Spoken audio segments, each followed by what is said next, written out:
నమస్కారం. News 9 TV తెలుగుకి స్వాగతం. నగరంలో రౌడీ షీటర్లు అంటేనే ప్రజలు హడలిపోతారు.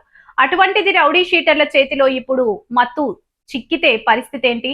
ఊహించుకుంటేనే వెన్నులో వణుకు పుడుతుంది కదా. అవును, ఇప్పుడు నగరాన్ని బయటపెడుతున్న షాకింగ్ నిజాలు వెలుగులోకి వచ్చాయి. సికింద్రాబాద్ గాంధీ ఆసుపత్రిలోని డి అడిక్షన్ కేంద్రంలో నేను స్వయంగా పరిశీలించాను. ఇక్కడున్న రౌడీ షీటర్లతో మాట్లాడినప్పుడు తెలిసిన విషయాలు వింటే ఎవరైనా షాక్ అవ్వాల్సిందే.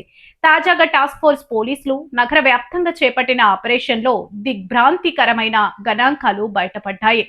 నగరంలో శాంతి భద్రతలకు విఘాతం కలిగిస్తున్న 239 మంది రౌడీ షీటర్లను పోలీసులు అదుపులోకి తీసుకుని డ్రగ్ టెస్టులు నిర్వహించారు. అందులో ఎన్ని నివ్వెరపోయే నిజాలు బయటపడ్డాయో తెలుసా?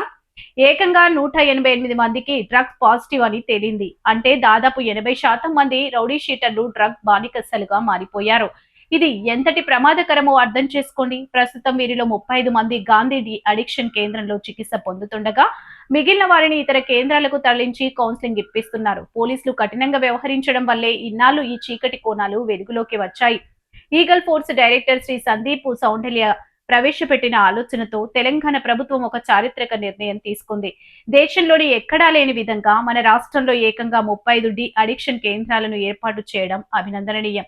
ఇది మన రాష్ట్రాన్ని డ్రగ్స్ రహిత సమాజంగా మార్చేందుకు వేసిన బలమైన అడుగు. ఇకపై నగరంలోని అన్ని పోలీస్ స్టేషన్లో అత్యాధునిక డ్రగ్ డిటెక్షన్ కిట్లు సిద్ధంగా ఉంటాయి.